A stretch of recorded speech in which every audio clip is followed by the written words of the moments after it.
Bills Ravens got much of the hype for divisional weekend, and rightfully so, but the first Sunday game was an all-time classic. I don't think that's hyperbole. It was thrilling, came down to the wire.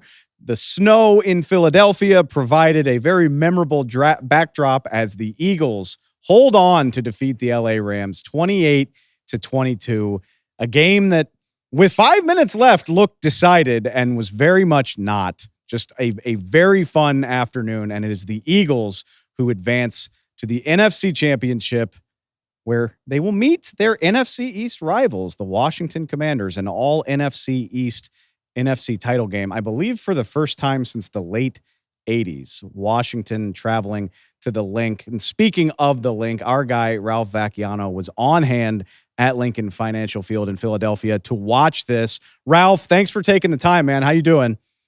I'm doing good. How are you?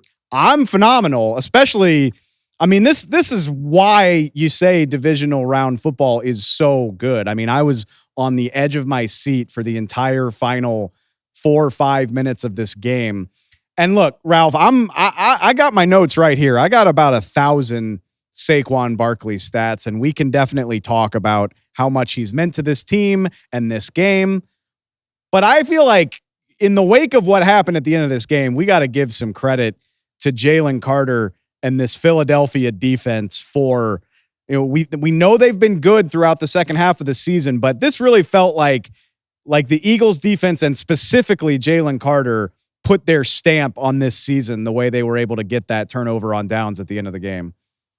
No question. I mean, he is a big time player. He's not, a guy who's going to right now is not the defensive player of the year, but he's still young. He's on his way to being in that category, I think, in future years. And it's partly because he can step up in these big moments. It's like he just gets better. So, some players, we'll talk about Saquon Barkley, some players just get better in these big moments. And obviously he's got the huge sack on third down with the Rams sitting there at the 13-yard line and threatening to get the touchdown that would have given them the win.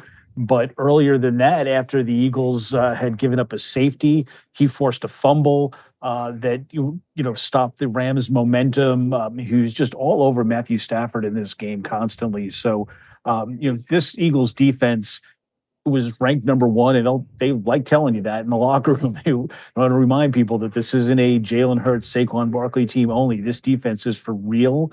Once it clicked in under Vic Fangio, probably about week 5 or week 6, it has just been basically lights out most of the season. Opportunistic.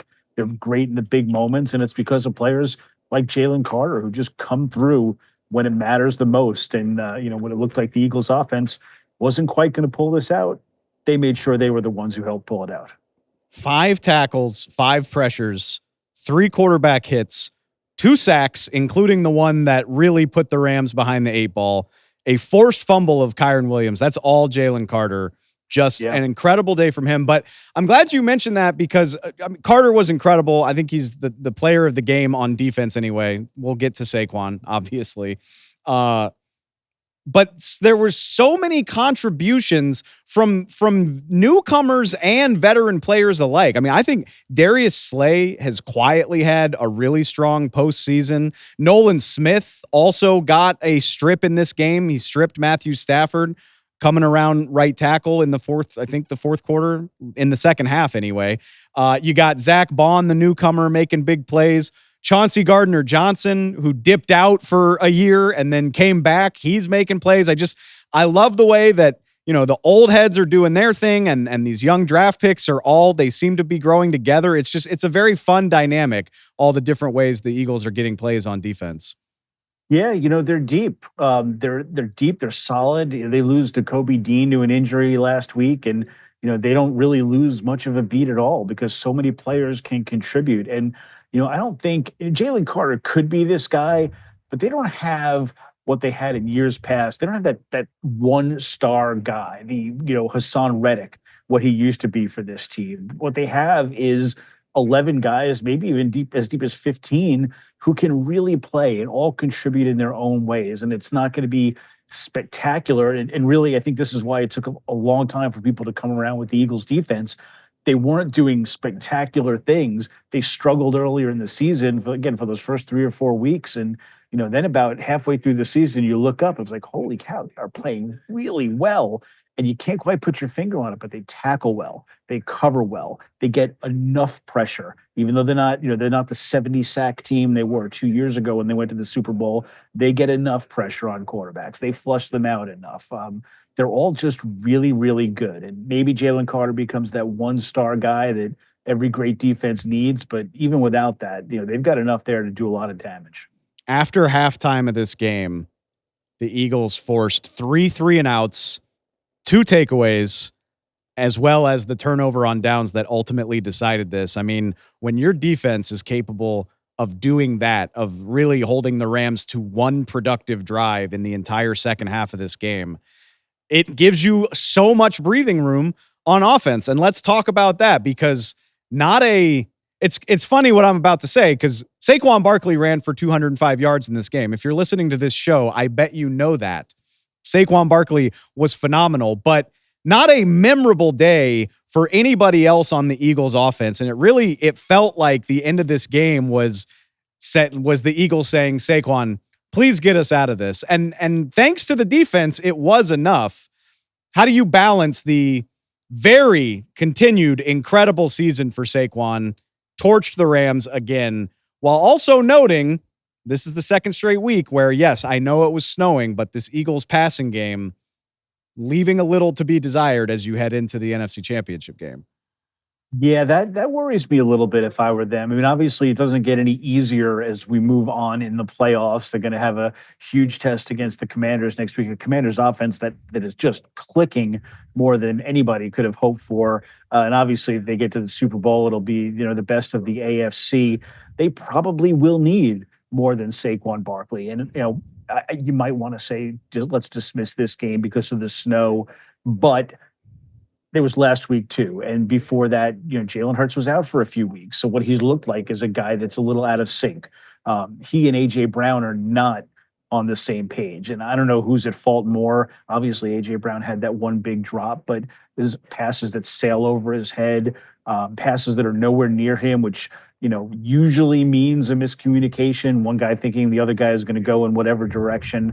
And that's his number one receiver. And that passing game right now is just not good at all. And they're going to need that against the Washington Commanders. They will need that should they get to the Super Bowl. They're lucky that they've got a running back like Saquon Barkley who can do what he does and, take the pounding and carry them. And, as so many of them talked about in the locker room after the game, will come up with those big plays exactly when they need it. When the offense looks like it might start to struggle a little bit in the first quarter, all of a sudden he breaks through for a 62-yarder. At the end of the game, when they really need to put the game away, he comes up with a 78-yard touchdown. Always with the big play, whether it's in the passing game or a key run. But the better defenses are going to realize that, hey, this right now is all they have. They'll find a way to not shut him down, not stop him, but certainly limit the damage and put the ball in the game in Jalen Hurts' hand. And right now, based on the last 2 weeks, you have to wonder if he's capable of doing that if Barkley has an off game, whatever that means for him. The irony is, this looked like it was going to start out as a real breakout day for Jalen Hurts. Longest run of his career on the first possession of the game, scores a 44-yard touchdown. Fantastic way to start. And obviously, the injury he suffered halfway through looked like it played a big role in this. The mobility did not look good. He got sacked 7 times, took a safety as one of those sacks. He was very coy when they pressed him on the broadcast about the injury and just kind of said, hey, I finished the game. Did he say anything else afterward in the postgame? I'm guessing he didn't give y'all much to work with, but that's obviously going to be something we have to monitor. Yeah, all he said was he'll play next week, which isn't a surprise because he did go back into the game, which is what Nick Sirianni said. He went back in the game. That's all I've got for you. How concerning is it? He played. I don't know how much in the end of the game was him being limited by an injury, how much of it was the snow. The conditions got terrible late in the game. The wind was whipping. But the one that stands out on the safety when the Rams came right up the middle on him, he did not move. he did not, even take a step out where maybe he could have thrown the ball away. He just looked like, for a second, the most immobile quarterback you could imagine. Just a sitting duck back there. That's not him. You Yeah. have to imagine that if he's not hurt, he finds a way, if not to avoid the sack, at least to make it a little harder than it actually was. That is a really great point. And the final possession before the Rams' ultimate possession with the Jalen Carter sack, the Eagles had a chance to run out the clock, and they went 3 and out. Rams burned all their timeouts to stay alive. And you make such a good point.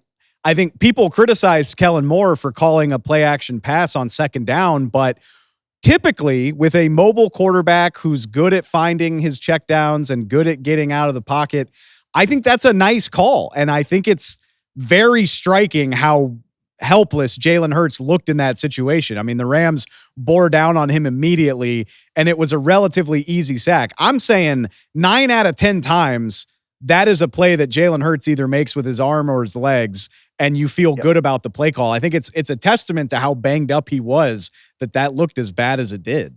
Yeah, and if you take that play, you take the safety. There's probably others. If I went back and looked at the film, where if he had a little bit of his old mobility, would that have changed things? If they get that one first down, the game doesn't come down to what it did. If they don't give up the safety, maybe they start a little drive there. So, him without his mobility changes a lot of things for the Philadelphia Eagles. You'd hope that Kellen Moore would recognize that, okay, his mobility's not there. Let's maybe design some things where he can just sit in the pocket, but that's just not his game. You need that. And Jalen Hurts is a guy who relies on his legs, who creates outside of the pocket. It's not just about running, it's about movement. And that's, if that's not there, it changes a lot about the Eagles and just puts a lot more on Saquon Barkley. It is remarkable. And you're right. If the Eagles win the Super Bowl, their 3-dimensionality is going to be tested. I don't think you can win the Super Bowl just giving the ball to Saquon Barkley 20, 30 times a game. But it is a testament to how incredible he is and that Eagles run game is, that many times this season, that is all they've needed to do. I said I had a big stack of Saquon stats. I need to say some of these because they're incredible. 205 rushing yards is 5th most in a playoff game ever. 9th player to run for 200 yards in a playoff game. First player in the history of the NFL with 200 scrimmage yards in 2 different games against the same opponent. Because remember, he did this against the Rams in the regular season. This one is esoteric, but fantastic. First player in league history to have multiple 60-yard touchdown runs in multiple games, period, let alone doing it against the same team. And on top of that, the one that I really liked was he is now averaging the most rushing yards in a single postseason over multiple games in NFL history. 162 rushing yards per game. That's better than Terrell Davis, Marcus Allen, and John Riggins. All of those guys won the Super Bowl the year they did that. So if we can find a little bit more from the passing game, this is clearly a recipe for a lot of success. There's no question about it. And this is obviously what the Eagles had in mind when they signed him. It's what Barkley had in mind when he came down here. I think we all knew back from the preseason, really from March, if he signed with Philadelphia and finally got with a good team behind a good offensive line, he could do special things. Now, I don't know that we envisioned this kind of special things where he'd have 2,000 yards in the regular season, probably would have broken the rushing record had he played in that 17th game, going crazy during the playoffs.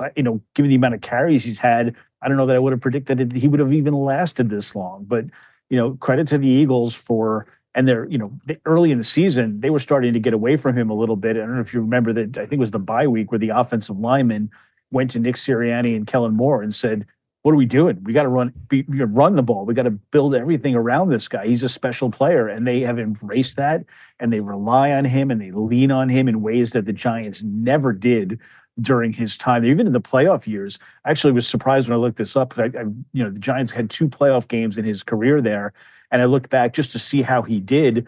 He had a total of 18 carries in those 2 games, and one of them was a win, which tells you that they just were not building their offense around him. It was, Daniel Jones that was carrying them. This Eagles team is built around Saquon Barkley, and he is rising to that occasion every time. They say, we need you to do this. He finds a way to be great. And it's It's an incredible story. He's not going to be the MVP.